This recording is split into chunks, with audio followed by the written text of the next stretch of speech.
Bonjour à tous et à toutes. On m'a demandé de préparer une intervention sur la planification de la mobilité et sur les compétences de la ville métropolitaine de Turin dans le cadre de ce projet. Je vais notamment me focaliser sur les stratégies que l'on pourrait mettre en place sur le territoire du Galles. Vous le savez peut-être, la ville métropolitaine de Turin, en termes de mobilité et de transport, dispose de nombreuses compétences. Donc, je vais vous les présenter. Et par rapport au plan urbain de durabilité, de mobilité durable, et en particulier par rapport aux stratégies de notre territoire, eh bien, je voudrais entrer dans le vif du sujet et des thèmes qui se sont dégagés de la première partie de la conception à laquelle les parties prenantes ont pris partie. La ville métropolitaine de Turin, donc, dispose de nombreuses compétences, responsabilités.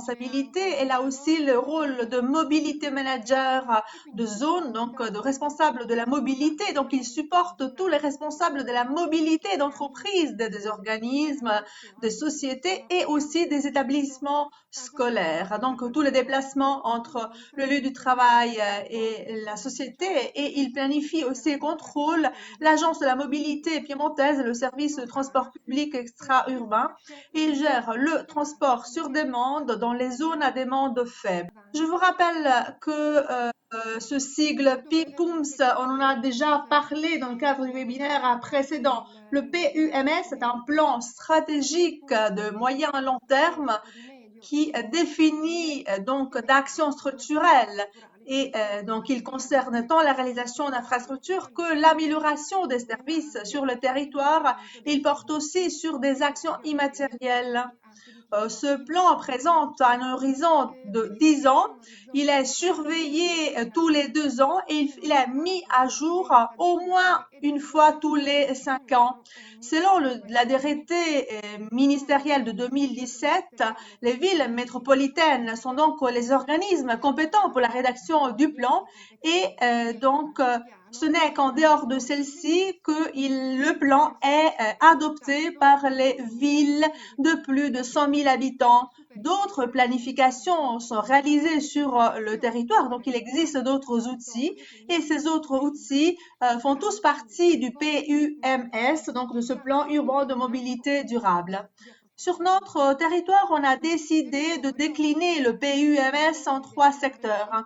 La norme en prévoit 2, le plan des parcours à vélo et le plan de la logistique. Et nous avons ajouté à notre plan celui de l'accessibilité et l'intermodalité pour donner plus d'importance à ces 2 aspects compte tenu de la nature de notre territoire qui n'est pas simplement un territoire de plaine, il y a aussi des montagnes et des collines. Donc, par rapport à d'autres villes métropolitaines italiennes, effectivement, nous avons des spécificités importantes.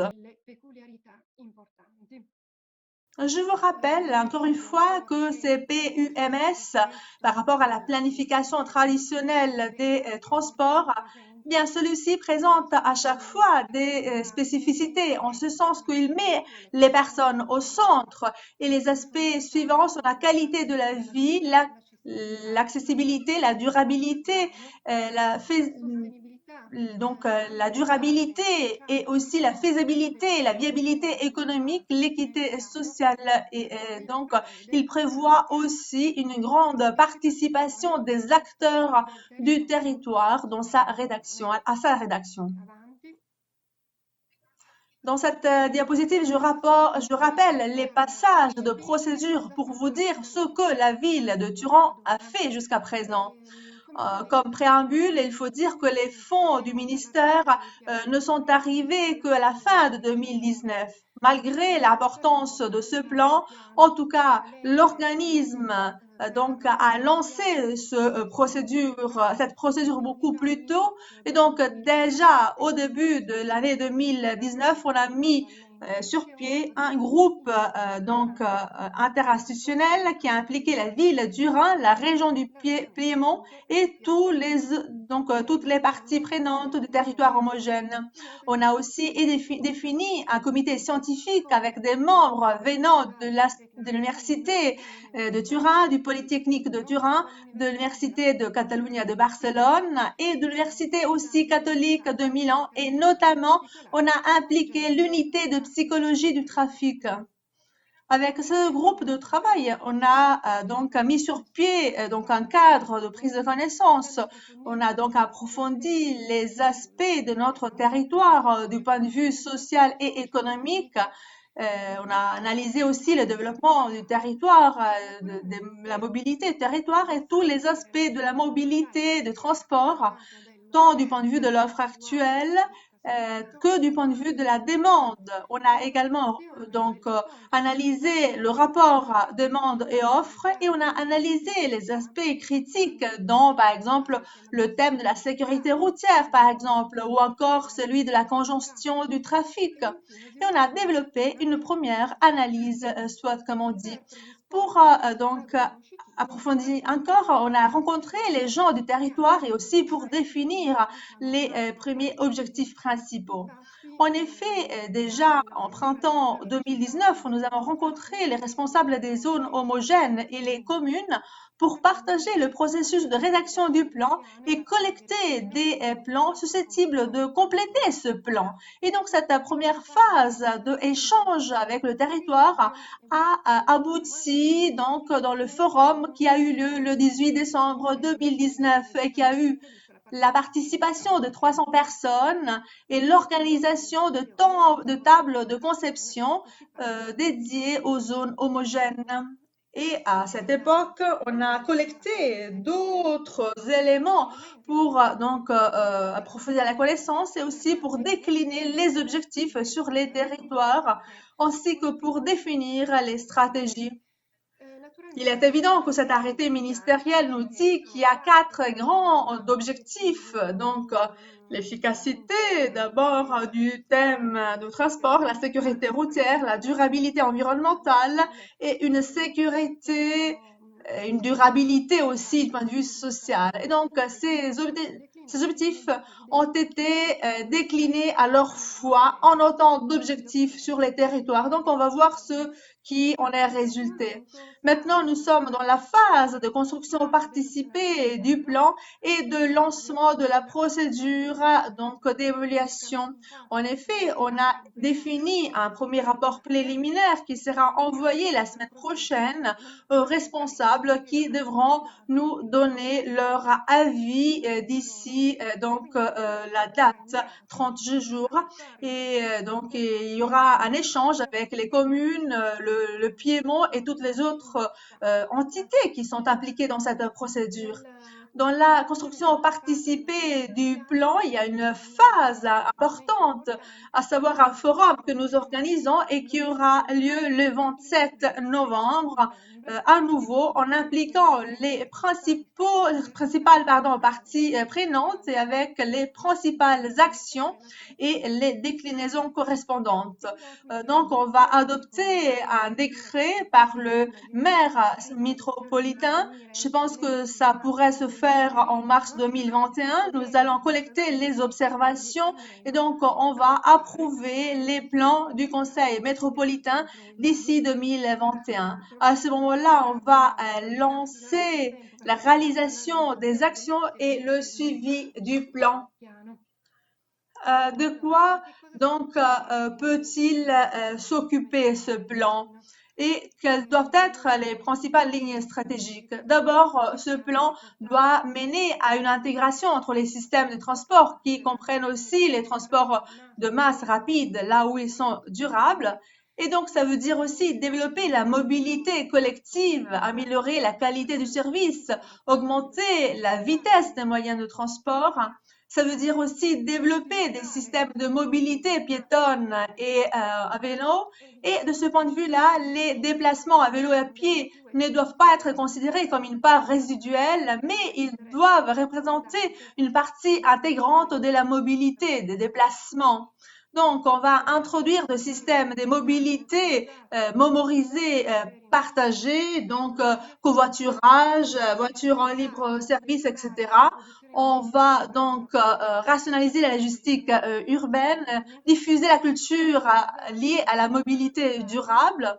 Et donc, il s'agit aussi de donner des lignes directrices en ce qui concerne donc la logistique des dernières portions de trajet et tout le thème de la sécurité, de la durabilité, sans oublier les actions de formation des responsables des déplacements au niveau des écoles, des établissements et des agences. Et donc, il y a aussi toute une action de suivi qui se fait à l'aide d'indicateurs spécifiques. Là, j'ai également indiqué le site de la ville métropolitaine de Turin et vous y trouverez toutes les procédures que nous avons menées jusqu'à présent et vous pouvez aussi télécharger les documents. Venons maintenant au deuxième point de cette présentation qui concerne justement les thèmes qui se sont dégagés donc qui concerne votre territoire. Donc la diapo suivante, j'ai résumé des réflexions et c'est à partir de ces thèmes que l'on mènera une discussion dans le cadre du forum du 27 novembre. Et donc, on a fait une table de travail sur notre territoire et donc, on a compris que des aspects liés à la mobilité sont de nature globale. Donc, il est important donc de les analyser selon une vision holistique, globale et de les partager avec le reste du territoire. Et de ce point de vue-là, il faut analyser d'abord les problèmes, les inefficacités qui avaient déjà été mises en évidence. Il faut aussi faire des synergies pour avec la programmation d'autres secteurs. Notamment, je pense à la santé, donc à l'État-providence, à l'école, aux écoles. Un autre thème important est celui des métropoles de montagne, c'est-à-dire que les territoires des montagnes, des Alpes, peuvent être un véritable moteur de développement du territoire. Donc, elles peuvent jouer un rôle essentiel dans un sens plus strict. Donc, parallèlement, cette pandémie a mis en évidence qu'il faut bien valoriser les territoires qui risquent d'être considérés comme secondaires par rapport à Turin et à ses régions limitrophes.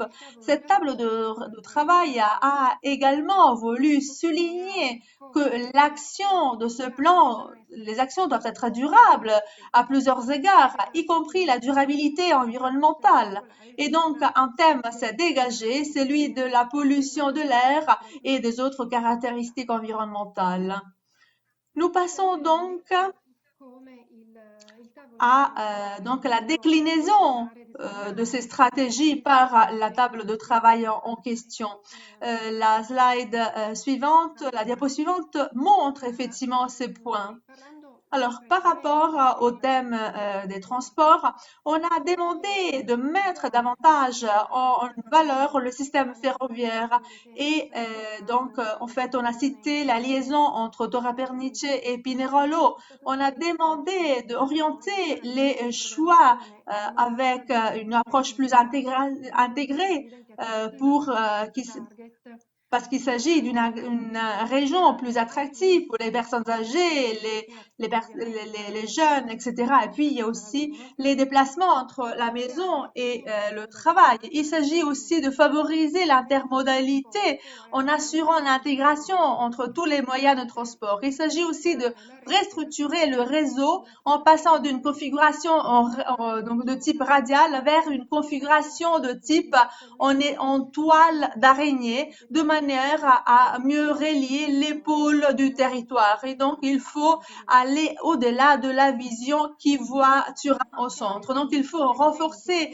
les liaisons avec les zones de montagne, il faut lancer une réflexion plus ample et ces relations devront être mises en avant dans le cadre de la prochaine réunion. Et le prochain thème, celui de la réflexion, donc est de grande actualité. On prévoit une réflexion sur le système tarifaire. Donc, il faut considérer les déplacements comme service. Et là, on peut revoir les zones actuelles, donc de la zone Piémont, il faut aussi prévoir une offre susceptible de voir en son sein plusieurs modalités de transport, donc transport urbain, modèle transport extra-urbain, donc les voitures ou les vélos en libre service, etc. Ou encore la location de véhicules avec conducteur, le tout avec des modalités de paiement simplifiées.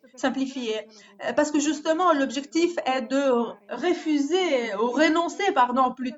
renoncer au fur et à mesure à la voiture particulière pour faire en sorte que l'offre de transport intègre au maximum les différents moyens de transport en fonction des exigences des citoyens. Un autre thème important est celui du développement, donc des pistes cyclables, des déplacements à vélo.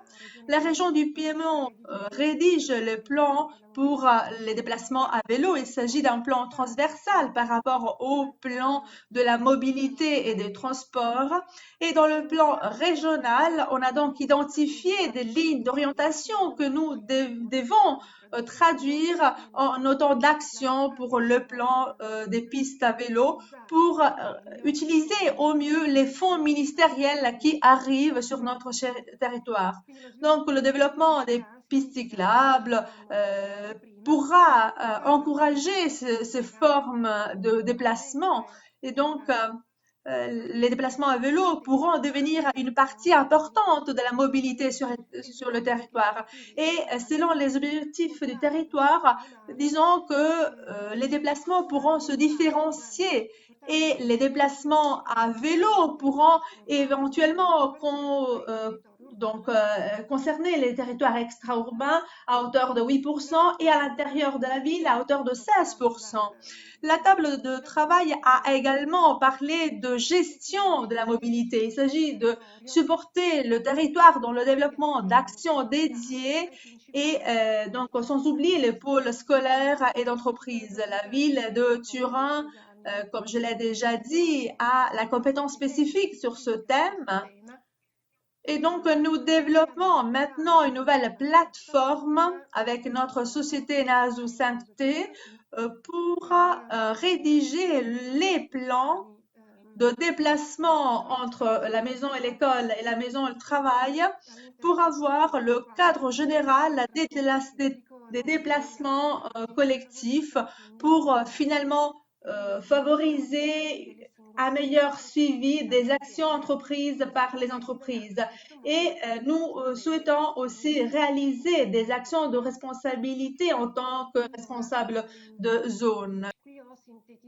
Là, j'ai synthétisé et je passerai à la diapo suivante.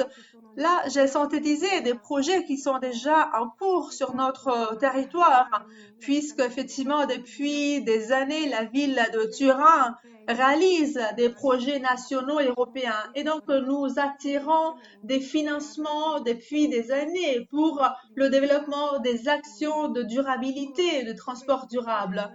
Donc, tous ces projets se complètent et font partie de ce plan de mobilité. Et ces projets constituent à leur tour des projets pilotes qui nous permettent d'analyser le bien fondé de ces choix et de les étendre à d'autres régions du territoire.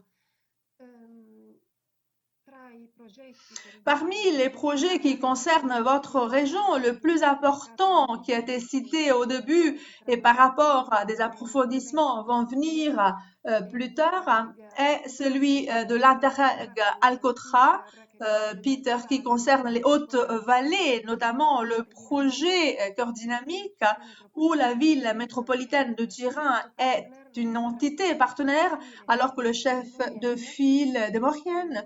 Et dans ce projet, il y a d'autres partenaires, dont le GAL, la ville de Pinerolo. Et on va se concentrer sur les actions dont la compétence revient à la ville de Turin. Et là, nous développons des enquêtes spécifiques qui doivent compléter un cadre territorial, social et économique que j'ai illustré tout à l'heure. Donc, il s'agit de faire une sorte de mappage des origines et des destinations. Donc, il faut jamais oublier les responsabilités. Donc, cette enquête sera réalisée en janvier, voilà, aurait dû se développer en janvier et février, mais malheureusement, le projet a dû s'arrêter à cause de la pandémie et là, il reprend. Ce mappage tient compte du fait que les déplacements sont influencés, bien évidemment, par la nouvelle crise pandémique. Et puis, il y a une autre enquête que nous menons maintenant et qui a une nature psychologique. Cette enquête est menée avec l'Université catholique de Milan qui fait partie du comité scientifique. Il s'agit d'un projet de recherche dont fait partie aussi la Suède et la ville de Milan et la ville de Brescia. Cette enquête qui est résumée par la phrase « voyager à l'ère de la Covid », là, cette enquête nous permettra d'analyser la perception du public par rapport au transport et elle permettra aussi de comprendre les conséquences de la pandémie sur les transports. Nous allons également développer deux scénarios de base. D'un côté, la pandémie et des conséquences à 2 ans, et de l'autre, le scénario de la pandémie avec des effets plus structurels et donc des effets permanents. Donc, 2 scénarios. Et dans ce projet, la ville métropolitaine développera des actions sur l'infomobilité, donc le développement supplémentaire du portail se déplacer au Piémont avec l'intégration de toutes les actions et les projets qui vont se développer sur le territoire du projet. L'objectif est de donner plus de visibilité et en outre, une action concerne la gestion de la mobilité et la mobilité touristique et la mobilité en général. En fait, je dirais qu'il s'agit là d'un point sur lequel votre territoire a demandé une attention toute particulière. Il s'agit ensuite d'une réflexion sur le transport collectif local sur la base de ce qui se dégagera du forum du 27 novembre. Et puis, il y a aussi des actions spécifiques pour la gestion des mobilités et ces aspects sont déjà en partie traduits sur votre territoire. Ensuite, il y a le projet Co and Go qui se développe surtout à travers la promotion du covoiturage. Une collecte de bonnes pratiques a été réalisée à l'échelle nationale et internationale et une plateforme dédiée a été déjà mise en place pour les résidents et les travailleurs de la région en question. Ces personnes pourront s'inscrire et faire partie intégrante du projet. Ces personnes pourront participer au projet de covoiturage. Donc, on pourra réaliser de véritables arrêts sur la base de l'exemple français, territoire français. L'objectif est de donner plus de sécurité donc pour ceux qui souhaitent justement approfondir cette pratique. Le projet Pascal, quant à lui, est un projet financé par le programme de déplacement entre travail, maison, école. Il y a 16 partenaires, les communes et dans la commune de Pinerolo. Ce projet prévoit depuis ses origines, en 2018, des actions de formation et d'information sur la mobilité et les transports et le développement de services, des infrastructures, les pistes cyclables, le transport sur demande dans d'autres régions du territoire et aussi des actions supplémentaires par rapport aux 2 projets que je viens de citer. Tout cela justement pour vous donner un premier cadre, dresser un tableau général de la situation, des évolutions qui caractérisent notre territoire. Pour l'instant, j'ai terminé.